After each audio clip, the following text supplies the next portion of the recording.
제가 잠깐 기도하겠습니다. 하나님, 오늘도 함께 하셔서 감사합니다.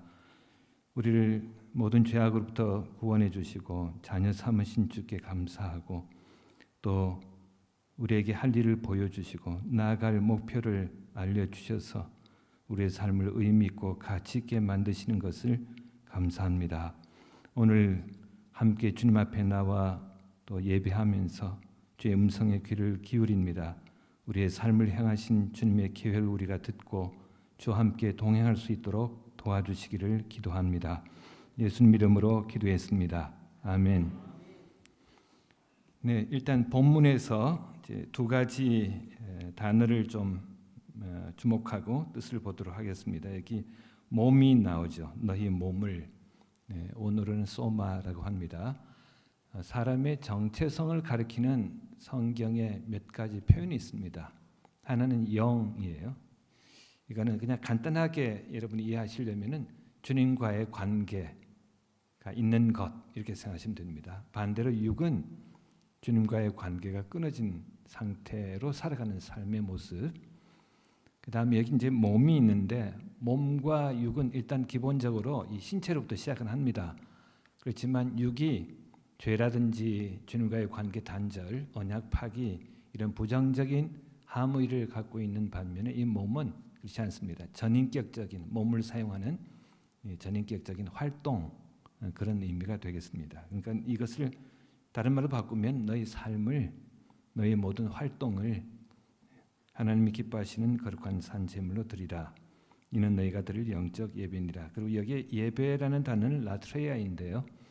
이것은 구약의 제사 직무에 대한 신약의 짝입니다. 물론 이제 신약에서는 제사는 없어졌죠. 근데 그 단어 자체는 예를 들어서 70인역 그리스어로 번역할 때 이제 제사 직무를 일라트레이아로 번역을 하곤 하는데, 어쨌든 여기서는 그 제사 직무라는 것이 배경이 된 그런 단어입니다. 특별히 이 단어가 이제 오늘 이 맥락에서는 예배와 삶이 연결된 것을 의미한다. 이제 그렇게 생각하시면 되겠습니다. 제가 제목을 진정한 예배자 이렇게 붙였는데, 그것은 다른 면에서는 진정한 헌신자, 진정한 예배, 진정한 헌신, 그렇게 이해를 하셔도 되겠습니다. 그러면 이제 구약의 제사를 잠시 좀 이해해 볼 필요가 있겠습니다. 여기서 중요한 것이 출애굽기 19장부터 24장까지인데요. 출애굽기에 자주 나오는 표현이 있습니다. 이제 문학적으로는 이것을 모티프라고 합니다. 그게 뭐냐면은 내 백성을 보내라, 그들이 나를 섬길 것이니라. 이 표현이에요. 이제 이 표현에 있는 것이 사실은 출애굽기 전반적인 그 내용을 보여주는 것인데, 출애굽기 앞부분은 내 백성을 보내라, 그렇죠? 이집트로부터 탈출하는 것. 그다음에 후반부는 그 성막 제작, 성막은 어떤 곳이죠? 제사 드리는 곳이죠. 그러니까 주님을 섬기는 곳입니다. 근데 그 사이에 중간에 양쪽을 샌드위치 빵으로 했다면 고기 같은 부분이 있는데, 그게 언약 체결에 관한 19장부터 24장까지입니다. 19장에 이제 하나님께서 시내산에 모세를 부르신 다음에 이제 언약을 맺자. 그래서 이제 모세를 통해서 백성에게 하나님이 언약을 맺자고 하신다. 우리가 하나님과 언약을 맺으면은 우리가 제사장 나라가 될 거고, 주님의 소유가 될 거고, 택하신 백성, 거룩한 나라가 된다고 그러신다. 그렇게 이제 언약 제안이 나옵니다. 그 다음에 24장에 가면은 체결을 해요. 언약 체결. 근데 언약서를 먼저 읽고, 그 다음에 거기에 대해서 백성들이 우리가 준행하겠습니다, 그렇게 하겠습니다, 동의한 다음에 그 다음에 제사 드리고 피를 받아가지고 회중에게 확 뿌립니다. 이게 뭐냐면 서명을 하는 거예요. 자, 계약을 체결할 때 꼭 필요한 게 뭐죠? 읽어야 되는 것, 약관이라고 합니다. 그렇죠? 약관에 동의를 해야, 서명을 해야, 인터넷 같으면 클릭을 해야 계약이 성립이 됩니다. 근데 이 언약의 약관 같은 것이 뭐냐면은 바로 이 19장에서 24장의 또 가운데 부분, 20장에서 23장 계명과 율법입니다. 이런 거예요. 계명의 의미는 이제 하나님의 백성이 되었으니 우리가 이렇게 살겠습니다. 하나님의 백성으로서 언약의 내용이 되는 그 내용이 뭐냐면은 10계명 같은 경우 첫 4계명은 하나님 사랑하는 거죠. 하나님 외에 다른 신 섬기지 마라. 우상 숭배하지 마라. 하나님의 이름을 망령 또 일컫지 마라. 안식일을 거룩하게 지키라. 4계명이 있습니다. 그 다음에 다음 6계명은 사람에 관한 것인데 부모 공경하라. 살인하지 마라. 간음하지 마라. 도둑질하지 마라. 이런 게 나옵니다. 거짓 증거하지 마라. 남의 것을 탐내지 마라. 그래서 이것을 간단하게 요약을 하면은 하나님 사랑하고 이웃을 사랑하라가 됩니다. 근데 한번 생각해 보시죠. 제가 질문을 던져보겠습니다. 대답 안 하셔도 됩니다. 살인하는 게 쉬울까요? 안 하는 게 쉬울까요? 네, 안 하는 게 쉽죠. 살인하면 누가 자기 목숨 그냥 내어주겠습니까? 싸우다가 자기가 죽을 수도 있죠. 도둑질 하는 게 쉬울까요? 안 하는 게 쉬울까요? 다 안 하는 게 쉽습니다. 근데 이게 쉽고 어렵고 그 일을 떠나서 안 하면은 행복합니다. 남의 생명 해치지 않고요. 그 다음에 남의 남자 여자 넘보지 않고, 그 다음에 악플 달지 않고, 남의 권리 부당하게 빼앗지 않고, 그럼 서로 행복하게 살아가는 거잖아요. 어려운 일도 아니에요. 그것을 읽어줬는데 그게 이제 언약서입니다. 이 계명과 율법이라고 하는 것이 결국은 약관과도 같은 것입니다. 하나님의 백성으로 살려면 이거 지켜야 된다. 그래서 읽어줬더니 그거 좋거든요. 왜냐하면 자기에게도 너무 좋은 거예요. 사실은 이 계명과 율법은 우리의 행복을 위해서 주어진 것이기도 합니다. 그것 지키면은 우리가 안전하고 평안하게 행복하게 살 수 있는 그것. 그래서 우리가 그렇게 하겠습니다. 동의했을 때 피를 뿌리는 거죠. 사인을 한 거예요. 그래서 좀 기억할 것은 이 계명은 또 포괄적으로 하나님의 말씀은 우리와 하나님 사이의 관계, 언약 관계의 내용이다. 그럼 제사는 뭐냐면은 약관을 어기면은 계약이 파기되죠. 다시 말해서 하나님의 말씀을 어기면 계명과 율법을 어기면은 주님과의 관계가 깨지지 않겠어요? 근데 사람은 그 관계를 깨뜨려도 하나님은 그 관계를 깨뜨리지 않았습니다. 사실 그것을 가리켜 헤세드, 이제 우리는 인자라고 번역을 하고 영어로는 steadfast love라고 번역하는데 이게 무슨 뜻이냐면은 꾸준한 일정한 변함없는 사랑이라고 하는 것입니다. 하나님의 사랑이 안 변한다고 하는 거예요. 그런데 우리가 기억할 것은 하나님의 사랑은 정이라든지 이런 것과는 좀 다릅니다. 저는 지금도 아이를 별로 안 좋아합니다. 어린아이들. 오다가 이제 엘리베이터 탔는데요. 어떤 집사님인지 권사님인지 여자아이가 탔어요. 귀여운데 저는 우리 딸애 키울 때도 막 우리 공주하고 막 얼굴 뽀뽀하고 이렇게 안 키웠어요. 그래서 우리 애들이 알아요. 한 번은 이제 우리 딸이 커가지고 아빠는 애들 보면은 귀엽네 그러고 끝이더라. 얘가 뭔가 좀 맺힌 것이 있는 듯한. 그래서 제가 참 고민이었습니다. 나는 왜 이렇게 아이들을 안 좋아할까? 근데 아이들만이 아니고 저는 좀 정이 없어요. 그래서 잔정이 없고 좀 무뚝뚝하고 일을 하라 그러면 열심히 하는데 제게 참 불편한 게 사람들과의 대화 관계였어요. 근데 그게 사실은 주님 믿고 나서 큰 고민거리고 기도거리였는데 나중에 제가 깨달은 것이 있습니다. 하나님의 사랑은 어떤 것인가? 하나님의 사랑의 핵심이 뭐냐면은 약속을 지키신다고 하는 거예요. 사람이 약속을 깨뜨려도 하나님은 반드시 지키신다. 그게 하나님의 사랑의 핵심입니다. 그래서 제가 이제 그걸 보고 좀 용기를 얻었습니다. 아, 이거는 정이 없어도 사랑은 할 수 있다는 거구나. 그래서 우리 아이들하고 맺은 한 약속은 제가 안 깨뜨리려고 노력을 하고 불가피하게 깨뜨리면은 사과하고 그 다음에 배상도 해주고. 그러면서 이제 어린 시절을 보낸 것 중에 제가 한번 한 가지 결심한 거는, 제가 몸이 안 좋아서 한 1년 정도 쉰 적이 있습니다. 그래서 교회에 말씀드렸더니 저는 사임을 할 생각하고 말씀드렸더니 그러면은 파타임으로 하자.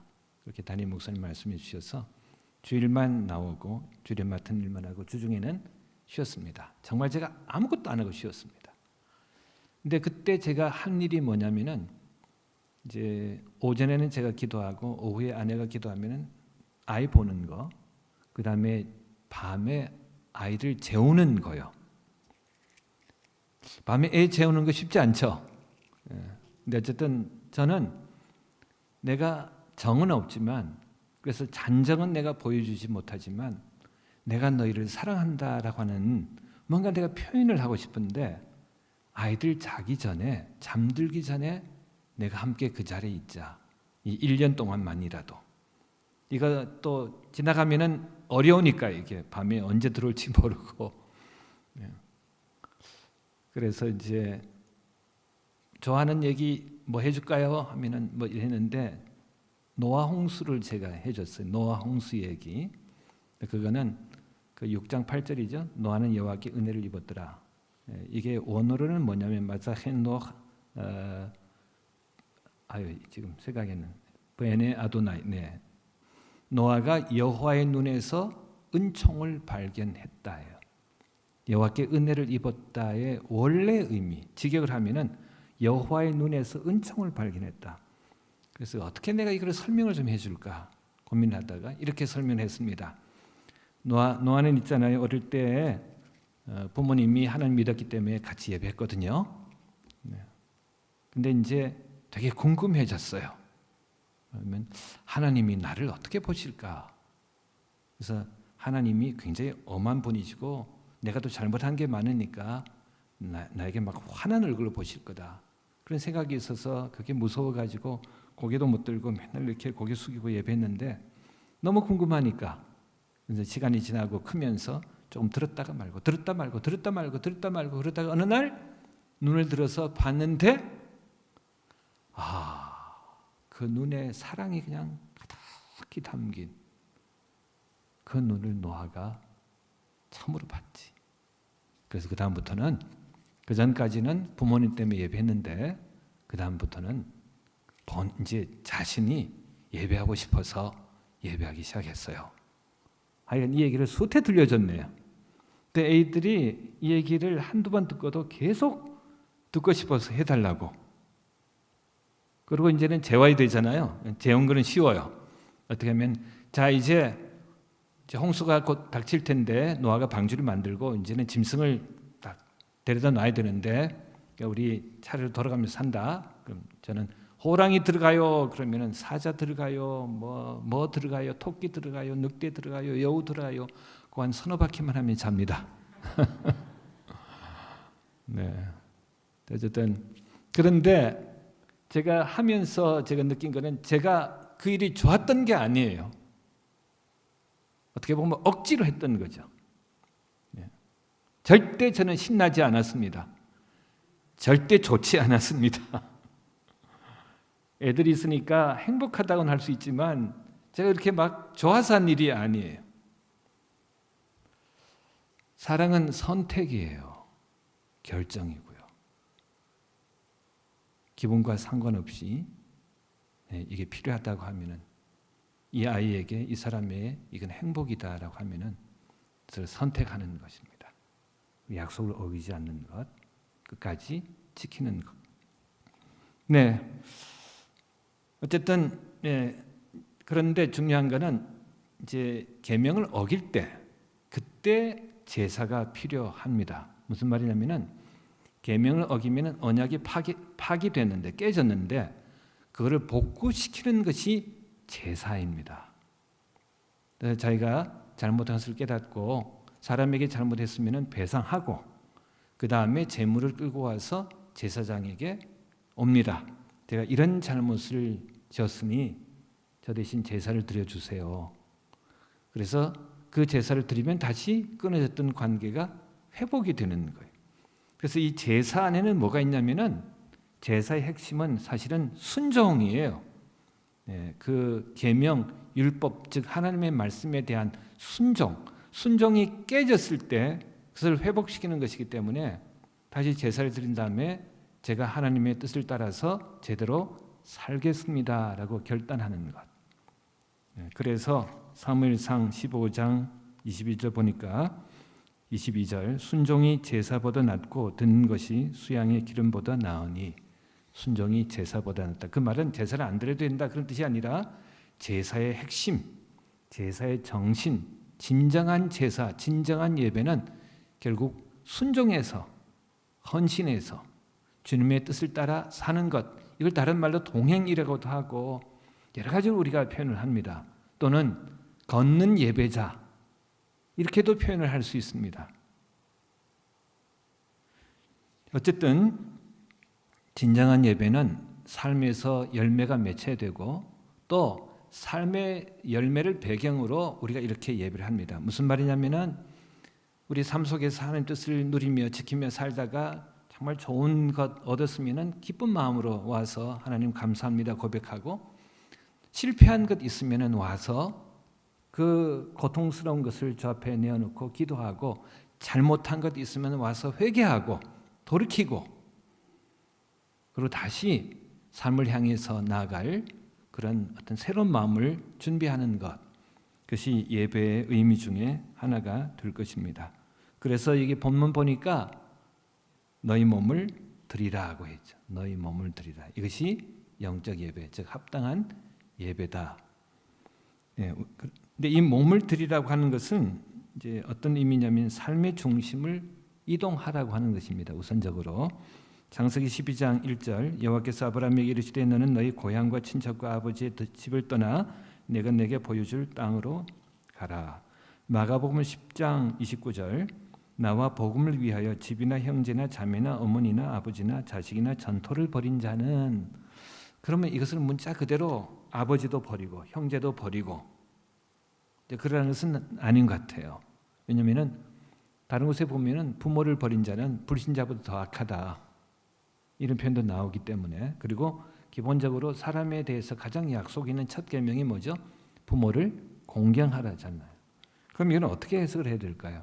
조금 전에 말씀드린 것처럼 삶의 중심을 이동하라고 하는 것입니다. 전에는 부모님 중심으로 살고 그 다음에는 자기 고향 인맥 중심으로 살고 그렇게 살았는데 누구든지 간에 우리 모든 이들의 삶의 중심, 모든 그리스도인의 삶의 중심은 예수 그리스도셔야 된다는 것이고 근데 놀라운 것은 예수 그리스도께서 우리 중심에 들어오고 우리가 하나님을 믿으면은 그때 부모님과의 진정한 관계가 무엇인지 부모 공경의 의미가 무엇인지 형제자매 사랑하라고 하는 것이 무엇인지를 알게 되고 그것을 실천할 수 있게 된다는 거예요. 네.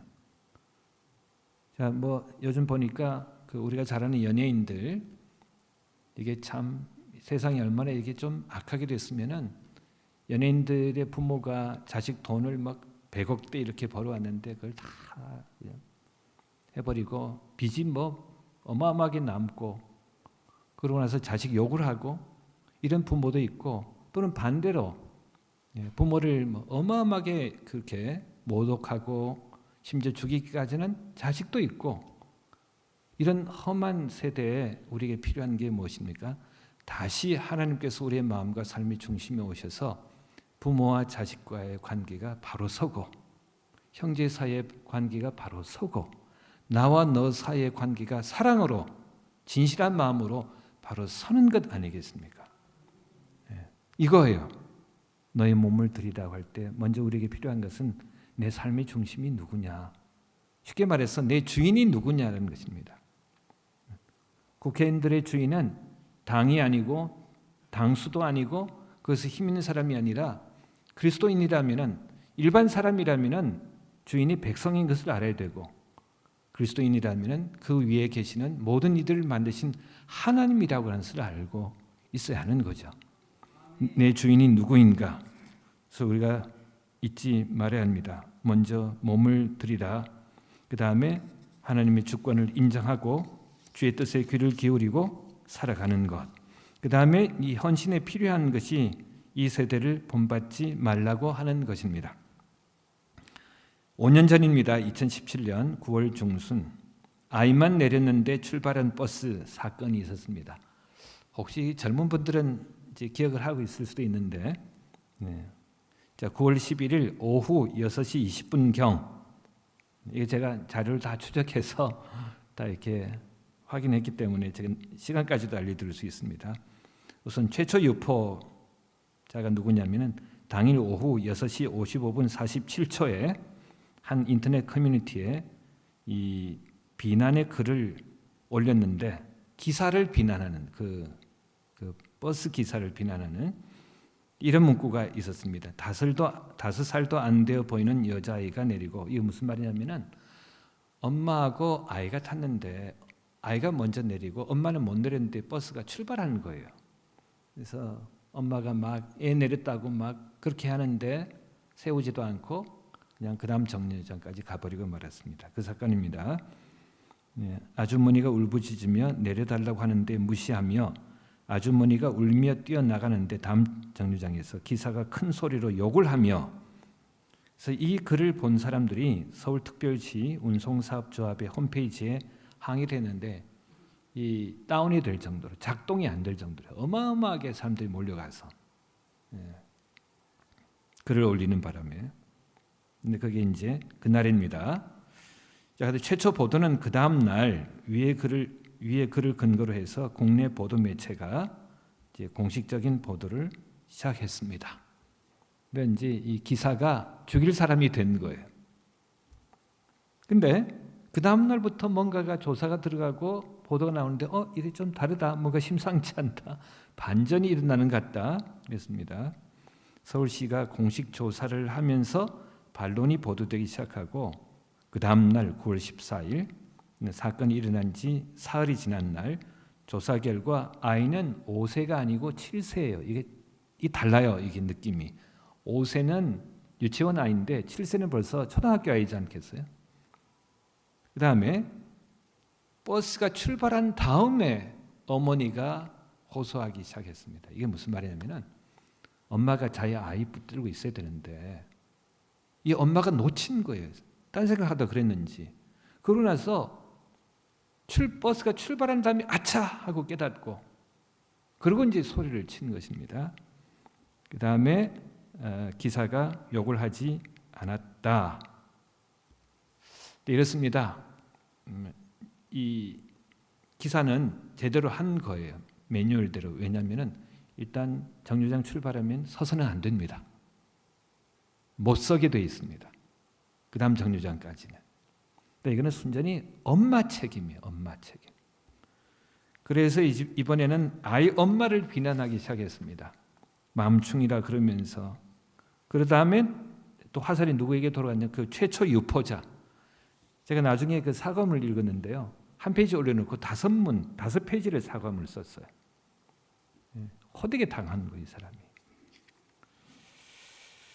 자, 그 다음에 이게 누구 책임이냐.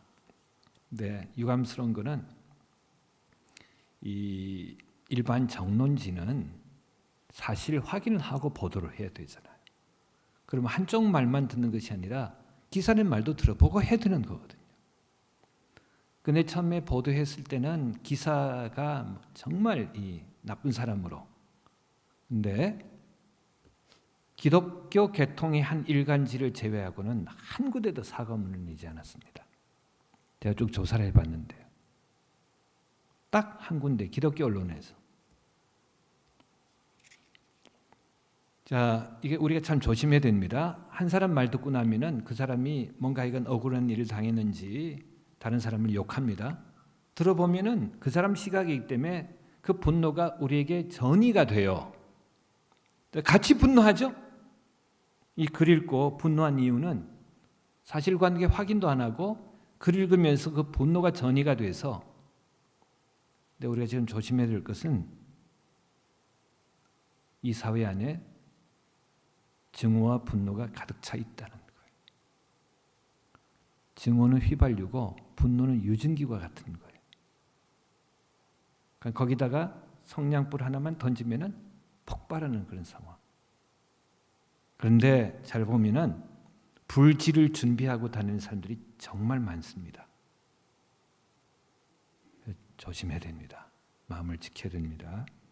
이 세대를 본받지 말라. 이 시대 정신이 있는데요. 이 시대의 어떤 사람들의 우리가 멘탈 그러죠? 정신 상태, 어떤 사고 방식, 이것을 우리가 잘 분별을 하고 휩쓸리지 말아야 될 것입니다. 이걸 옛날에는 반대 정신 이런 말로 표현을 많이 했습니다. 세상과 다른 정신으로 우리는 살아가야 된다. 세상 따라갈 일이 아니다. 크게 다친다. 사실은 여기 나중에 이 기사님이 이제 거의 정신 치료 받고 그냥 일을 계속 못할 정도로 가족들도 어마어마하게 피해를 보고, 이 책임이 누구에게 있어요? 최초 유포자에게만 있는 것이 아니라 같이 욕한 많은 네티즌들에게 있거든요. 이 사람들이 책임감을 느낄까요?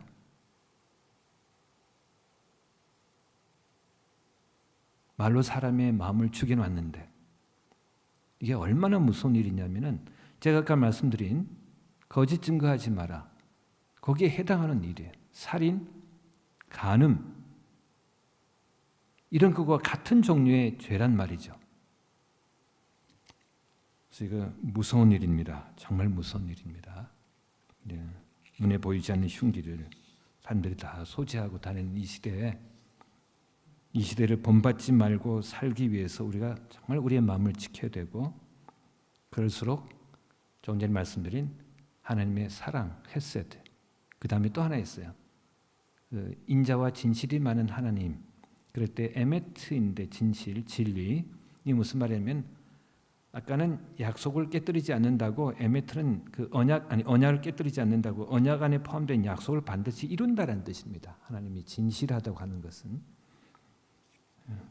그 주님의 성품을 정말 깊이 생각을 좀 해야 될 때인 것 같습니다. 그 다음에 또 하나 있는데, 이 세대에 본받지 말아야 될 것이 분노와 증오. 이건 제 얘기도 아닙니다. 이 분노와 증오는 지금 얼마 전부터 사회학자들이, 우리나라 사회학자들이 이 우리나라의 분노와 증오에 대해서 굉장히 많이 지적을 하고 염려하고 걱정하는 부분입니다. 또 하나가 있는데 그게 뭐냐면은 탐욕과 허영입니다. 제가 이 보통 때도 그렇고 설교 때는 특별히 이렇게 좀 뭔가 이렇게 지나친 말을 안 하려고 하는데요. 제가 이거는 요즘 하려고 합니다. 우리 사회가 돈에 환장한 사회가 됐구나. 돈 된다 그러면은 수단 방법 가리지 않고 부끄러움도 없고 그런 사회가 됐구나. 허영은 어떤가요? 대표적으로 제가 오늘 이 생각이 나서 말씀을 준비해 오면서 아이고 이거 오늘 얘기해도 괜찮을까, 상처받는 젊은이가 없을까 그러고 왔는데, 요즘 카푸어라는 말이 있습니다. 카푸어, 차 가난, 우리말로 옮기면 차 가난인데 이게 뭐냐면은 외제차 타보고 싶어서, 그래서 이제 사실 월급도 제대로 안 되고 그러는데 어떻게 하여간 질렀어요. 외제차를 질렀습니다. 근데 어떤 분 설명을 드리니까, 중고차 판매를 전문으로 하는 분이 유튜버가 있는데 설명을 들으니까 이 사람 원래 150만 원 받는 사람이거든. 근데 그러다가 뭐 250만 벌기도 하고 한 달에. 근데 그 달에는 400만 원을 벌었단 말이야. 그러면 자기가 맨날 400만 원 벌 줄 또 안다고 생각하는 거지. 그 참에 외제차를 산 거예요. 그 다음부터 어떻게 되겠어요? 자, 할부금 100만 원, 모두 할부금. 그래서 아주 길게, 최대한 길게 해서 100만 원. 요 집이 50만 원, 150만 원. 그럼 이 사람이 한 달에 150만 원밖에 못 벌면은 남는 게 없고, 다행히 250만 원 벌면은 100만 원밖에 없고, 생활비 하다 보면 저축이 안 되고. 근데 그걸로 끝나나요? 외제차를 샀다고 하는 것은 제가 지금 외제차만을 말하는 것이 아닙니다. 허영심이 있다는 것이니까 자랑하고 싶은 거죠. 그래서 사람들 태우죠? 특별히 누구를 태워요? 남자 같으면 여자를 태워요. 자랑하고 싶어서. 그러면 여자친구들 태워가지고 어디 가서 분식집 들어가겠어요? 어디 가겠어요? 그럼 횟집 들어가야죠. 그럼 거기서 결국은 돈을 빌리다가 파산에까지 이른답니다. 그냥 요즘에 일어나는 한 예를 말한 거예요. 근데 허영이 얼마나 무서운가. 여기에 대해서 사람들이 경각심을 갖지 않는다. 이 허영에 대해서 경각심을 갖지 않는다. 네, 그것이 처음에는 뭐 괜찮겠지 하고 시작했는데 결국은 젊은 날에 이게 파산 선고를 받을 정도로 삶을 망가뜨리는, 엉망으로 만드는 그런 결과를 가져올 수 있다는 거예요. 요즘에 빈번히 일어나는 일입니다. 자, 그다음 헌신에 필요한 것 또 한 가지 있습니다. 마음을 새롭게 함으로 변화를 받으라. 여기 마음은 원어로는 누스입니다. 영어로는 마인드라고 번역을 하는데 이 카르디아 하트가 아니고요. 누스, 사고 체계예요. 그러니까 이 사고 체계, 조금 다른 말로 하면 가치관, 세계관이 달라져야 된다라는 것입니다. 네, 마태복음 보니까 한 사람이 두 주인을 섬기지 못할 것이니 혹 이를 미워하고 저를 사랑하거나 혹 이를 중히 여기고 저를 경히 여김이라. 너희가 하나님과 재물을 겸하여 섬기지 못하느니라.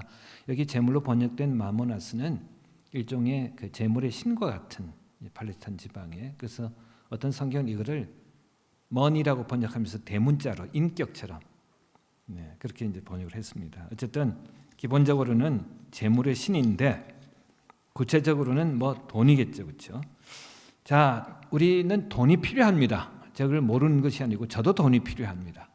근데 돈은 무엇을 위한 것입니까? 결국 이거 구매력 아니겠습니까? 그 뭔가를 얻기 위한 것입니다. 컵을 살 때 필요하고 그 다음에 생수를 살 때 필요합니다. 그래서 돈이 필요합니다. 그런데 사실은 이런 거예요. 지금 무슨 말씀을 하냐면은 이걸 얻기 위해서 내가 하나님께 호소를 하겠는가, 돈에 의지하겠는가, 이런 거예요. 하나님께 호소하면은 하나님께서 돈을 주셔서 얻을 수도 있고 또 누가 선물로 줘서 얻을 수도 있어요. 근데 결과는 어떻게든지 얻어요. 우리에게 필요한 것이면은. 우리 하나님께 호소하면은. 근데 다른 게 있습니다.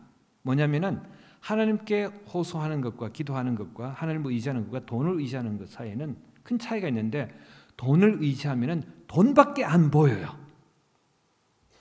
근데 그 결과가 뭔지 아세요? 그 다음에 나옵니다. 그러므로 내가 너에게 이르노니 목숨을 위하여 무엇을 먹을까 무엇을 마실까 몸을 위하여 무엇을 입을까 염려하지 마라. 목숨이 음식보다 중하지 않으며 목숨보다 음식을 몸보다 의복을 더 중요시하는 결과가 나오는데요. 주께서 비유를 하나 드십니다. 너희가 어찌 의복을 위하여 염려하느냐 들의 백합화가 어떻게 자라는가 생각하여 보라. 수고도 아니하고 길쌈도 아니하느니라. 그러나 내가 너에게 말하노니 솔로몬의 모든 영광으로도 입은 것이 이 꽃 하나만 갖지 못했느니라. 무슨 말이냐면은 솔로몬의 모든 영광을 입은 것은 솔로몬의 왕복입니다. 솔로몬 때 전성시대였죠. 그렇죠? 금이 돌만큼 혼한, 그러니까 그 시절의 왕복이면은 최고의 재료, 원단, 최고의 제단사, 디자이너, 거기에 붙이는 또 그 귀금속, 보석은 또 뭐 얼마나 값진 것이었겠습니까? 찬란하고 아름다운 거였겠죠. 인공물이에요. 근데 사람이 만든 것. 근데 그 아무리 사람이 그렇게 만들어도 들에 핀 꽃보다는 못하다. 그 생명 가진 존재의 신비와 아름다움 따라갈 수가 없다. 그런데 생각해봐라. 저 들꽃 잠깐 피었다가 아궁이에 던져지지 않냐. 너희는 그런 존재가 아니지 않냐. 그래서 여기 순서가 있는데 어떤 것이냐면요. 하나님, 사람, 자연, 인공물 이렇게 있습니다. 순서가. 그런데 사람이 염려를 하게 되면 즉 하나님을 의지하지 않게 되면 돈을 바라보게 되면 순서가 바뀝니다. 어떻게 해요?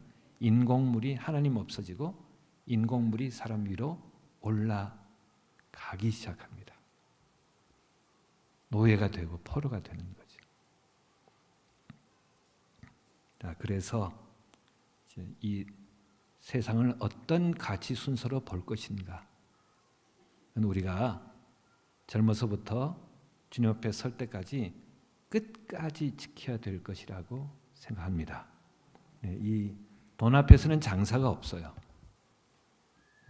어린아이들은 안 그렇겠지? 아니요. 나이가 아주 많이 들면은 글쎄 잘 모르겠어요. 그렇지만 분명한 거는 사람들이 돈이 사실은 우리에게 필요한 것이고 또 중요한 것이고 우리의 경제 활동의 가장 중심에 있는 것처럼 보이기 때문에 이것을 중요시 여기는데 문제는 이 돈이 하나님의 라이벌처럼 우리에게 다가올 때 믿는 사람에게도 기복신앙이라는 말이 있습니다. 저는 그 말을 썩 좋아하지는 않습니다. 왜냐하면 하나님의 그 성경에 나오는 하나님의 복은 정말 중요한 것인데 자꾸 그 복을 가리는 것처럼 보이기 때문에요. 그렇지만 잘 보시면은 창세기 1장 26절부터 28절까지 하나님 맨 마지막 절 28절에 하나님께서 그들에게 복을 주시며 말씀하시기를 생육하고 번성하여 땅이 충만하라 땅을 정복하라. 이거 우리가 문화명령이라고 하는데요. 순서가 복, 번성, 그 다음에 땅의 통치, 땅에 대한 통치. 이거 부름이라고 생각하시면 돼요. 그러니까 하나님께서 우리에게 복을 주시는 근거는 주님과의 언약 관계 속에 있을 때 복이 흘러 들어와요. 시 1편처럼 물가에 심겨진 나무처럼 끊임없이 물가에 심겨졌으니 수분을 공급받는 거죠. 그게 복이란 말이죠. 근데 이걸 우리에게 주신 이유는 주님의 뜻을 이루도록 사실은 어떤 동력을 주시는 것입니다. 근데 이게 이제 거꾸로 될 때 영어 격언에 마차를 말 앞에 맨다 이런 말이 있습니다. 마차 앞에 말을 매야죠, 그렇죠? 근데 거꾸로 말 앞에 마차를 매면 어떻게 될까요? 말 앞이 안 보여요. 그리고 미는 거 어려워요.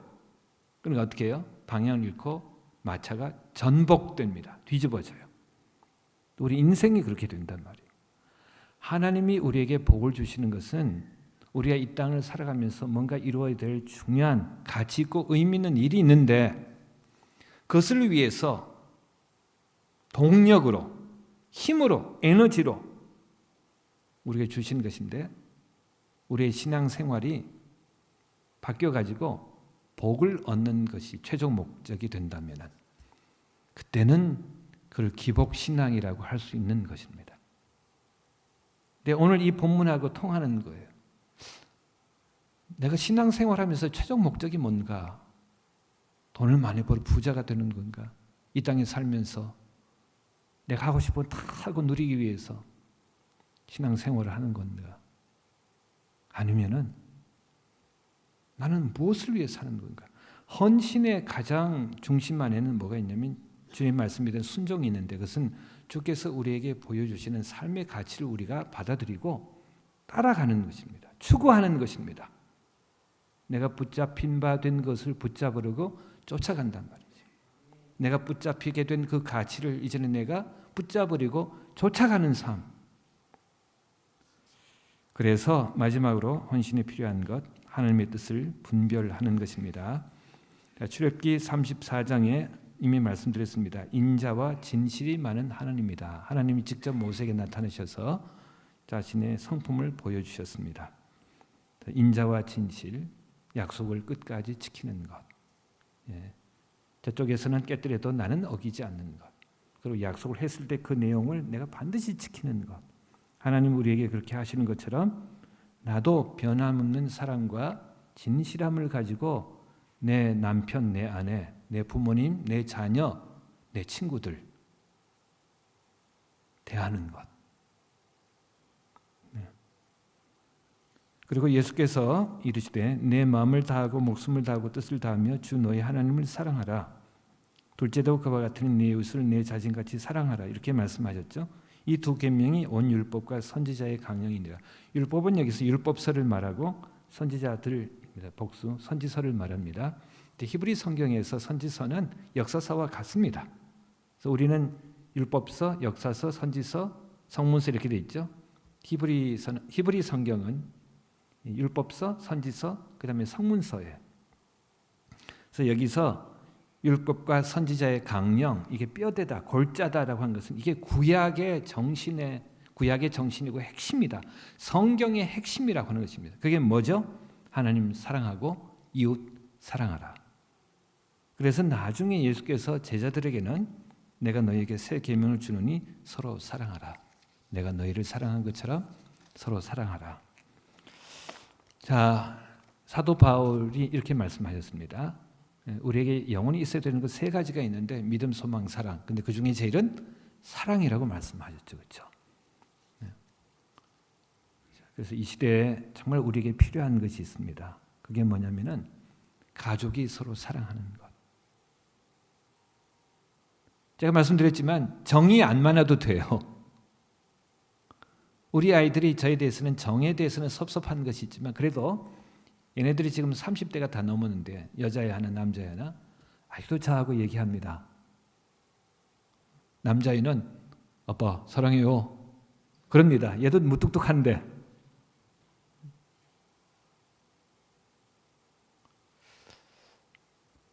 또 우리에게 정말 사랑이 필요한 공동체가 있는데요. 교회예요, 교회. 네, 이야기하고 마칠게요. 제가 학교에서 이 전염병 딱 터지면서 프로젝트를 하나 맡았는데요. 코로나 바이러스 연구였어요. 그래서 이건 총장님이 직접 관여하시고, 그다음에 여러 이제 전문가들 밖에서 초대하고, 통계 뭐 그런 회사도 들어오고. 제가 맡은 것은 외국과 국내 언론 비교 연구였습니다. 근데 이거 잘 모르실 텐데 작년 4월에 질병관리본부가 그동안 예배 감염 없었다고 인정을 했습니다. 혹시 이 소식 들으셨어요? 그러면 그동안 막 교회에 대해서 떠들던 거는 뭐였냐 말이죠. 저희는 알고 있었어요. 예를 들어서 인천 여기 한번 터진 적 있죠. 인천 그다음에 수원 터지고 광주 터지고 연달아 터진 적이 있습니다. 근데 조사를 해보면은 인천에서는 제가 기억하기로는 국제 에녹 부흥사회 정말 이렇게 듣도 보도 못한 그런 단체 국제 에녹 부흥사회가 주중에 무슨 신유 집회를 한 것 같아요. 안수도 하고. 그러니까 일반 교회 예배 감염이 아닙니다. 그다음에 수원은 수원중앙침례교회였는데 잘 알려진 교회예요. 제가 이제 타 자료 이렇게 다 검토해보고, 근데 질병관리본부에서 예배 감염이기처럼 발표를 했는데 그 다음 날 수원시가 정정 보도를 해줬어요. 수원중앙침례교회 거는 예배 감염이 아니고 생활 감염이라고 그 두 명이 그렇게 됐었는데 무슨 말이냐면은 그냥 일반 그 생활 뭐 시장 가고 뭐 이렇게 하다가 걸린 거란 말이죠. 예배 때 걸리는 게 아니고. 광주는 이단이었습니다. 근데 그런 것들을 사실은 정확하게 보도해 주지 않고 마치 예배 때 감염이 된 것처럼.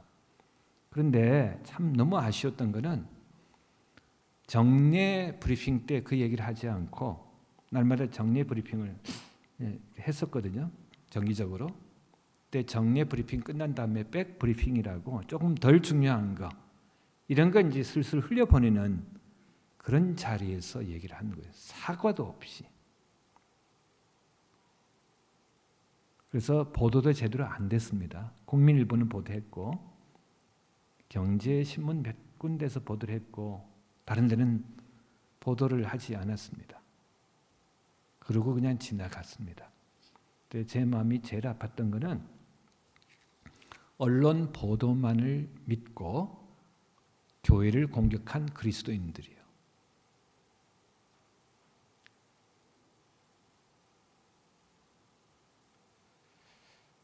요즘에 저격수들이 많아졌어요. 그래서 우리가 정말 정신을 바짝 차리고 잘 분별을 해야 됩니다.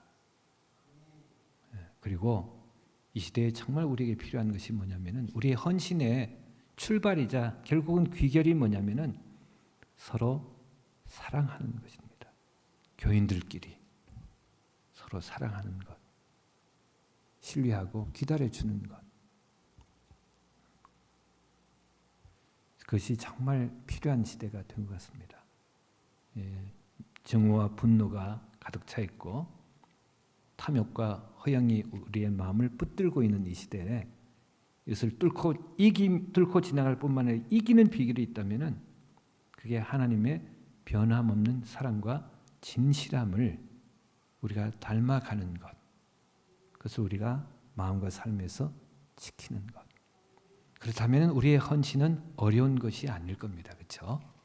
결국은 헌신의 목표가 뭐냐면은 하나님 사랑하고 이웃 사랑하는 것이기 때문에 계명의 내용을 보면은 결국은 이런 거거든요. 다른 사람 행복하게 해줘라. 그것을 우리는 건덕이라고 합니다. 자신의 자유를 따라 살지 말고 고린도전서 8장부터 10장까지 바울이 계속 권면하는 것은 너 개인의 자유를 구가하며 살려고 그러지 말고 너 옆에 서 있는 사람을 세우기 위해서 살아라. 그렇게 살아가는 것. 이 시대에 우리 모두에게 주시는 하나님의 말씀이라고 믿습니다. 기도하겠습니다. 하나님 오늘도 함께 하셔서 감사합니다. 주께서 사랑하시는 신기천 교회 특별히 오늘 헌신을 다짐하는 1, 2 남전도에 속해 있는 모든 분들 그리고 모든 성도님들 주께서 사랑하시고 지키시며 보호하셔서 이 어려운 시절 주님 이 세상 이 풍조에 휩쓸리기 쉬운 이 시절에 우리의 마음과 생각을 지켜 반대 정신으로 서로 사랑하며 진실함을 지키며 끝까지 살아가도록 도와주시기를 기도합니다. 예수님 이름으로 기도했습니다. 아멘.